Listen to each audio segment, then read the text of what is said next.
आज आपण भेसळमुक्त पनीर तयार करण्यासाठी दूध कशा पद्धतीचं घेतलेलं आहे त्यापासून ते पनीर कट करेपर्यंतच्या सगळ्या डिटेल्समध्ये टिप्स पाहणार आहोत। अगदी घरच्या घरी भेसळमुक्त पनीर तयार करत असतानाच्या सगळ्या टिप्स पाहत असताना भेसळमुक्त पनीर कशा पद्धतीने ओळखावं, त्याचबरोबर घरच्या घरी पनीर तयार करत असताना व्हिनेगरचा देखील आपण वापर करणार नाही। तर आज आपण भेसळमुक्त पनीरची रेसिपी पाहणार आहोत। नमस्कार, मी कविता, सगळ्यांचं कविता किचन मराठीमध्ये खूप खूप मनापासून स्वागत करते। आपली पहिली चॅनलवरली ही रेसिपी असणार आहे, ती म्हणजे भेसळमुक्त पनीरची। त्यामुळे सबस्क्राइब केलं नसेल तर प्लीज सबस्क्राइब करा। त्यासाठी या ठिकाणी 1 लिटर दूध घेतलं आहे, शुद्ध गाईचं दूध घेतलेलं आहे, पाणी न वापरलेलं दूध घेतलेलं आहे। आता मी जे पनीर तयार करत आहे ते मी तुम्हाला मोजून देखील दाखवणार आहे, त्यामुळे तुम्ही तेवढंच दूध घेतलं तरीही तुमचं पनीर अगदी थोडंसं क्वांटिटीला कमी अधिक होऊ शकतं, कारण तुमचं दूध किती घट्ट किंवा पातळ आहे त्यावर डिपेंड आहे। सुरुवातीला आपण दूध छान असं गाळून घेतलेलं होतं, त्यानंतर पूर्णपणे छान उकळी आणलेली आहे। त्यानंतर एवढं पनीर तयार करण्यासाठी आपल्याला साधारणतः 3 लिंबूचा रस तरी लागणार आहे, परंतु सुरुवातीला आपण 2 ते 3 लिंबूचा रस लागणार आहे। 1 लिंबूचा रस काढून घेतलेला आहे, त्यातील बिया सगळे आपण तो रस काढून घेतलेला आहे। दुधाला छान अशी उकळी आलेली असायला हवी। त्यानंतर मध्यम आचेवर छान असं हलवत राहायचं।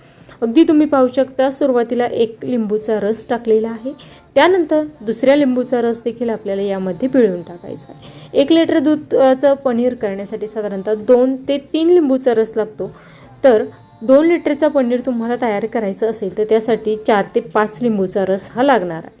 आता या ठिकाणी तुम्ही जेव्हा विकतचं पनीर आणता त्यावेळेस त्यामध्ये खूप सगळे भेसळ असते, मिल्क पावडरपासून तयार केलं असतं असं वगैरे, त्याच्या काही महत्त्वाच्या टिप्स देखील तुम्हाला पुढे सांगणारच आहे। या ठिकाणी पनीर छान असं आपलं बनवून तयार झालं आहे, लगेचच आपण एका सुती रुमालमध्ये काढून घेणार आहोत।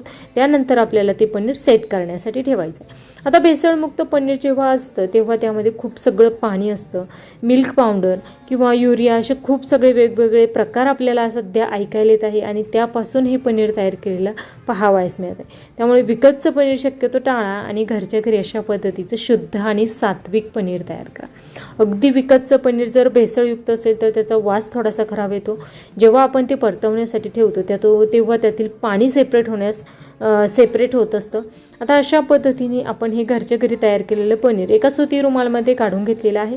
छिद्र असलेली झाकणी ठेवली, त्यावर हे पनीर ठेवायचं आणि त्यावर काहीतरी वजन ठेवायचं, म्हणजे पनीर पटकन सेट होतं। आता पनीर तुम्ही पाहू शकता 5 ते 6 तासामध्ये छान असं सेट झालेलं आहे आणि 1 लिटर दुधापासून तयार केलेलं जे पनीर आहे ते साधारणतः आपलं किती झालेलं आहे हे पाहूया। हे पहा, साधारणतः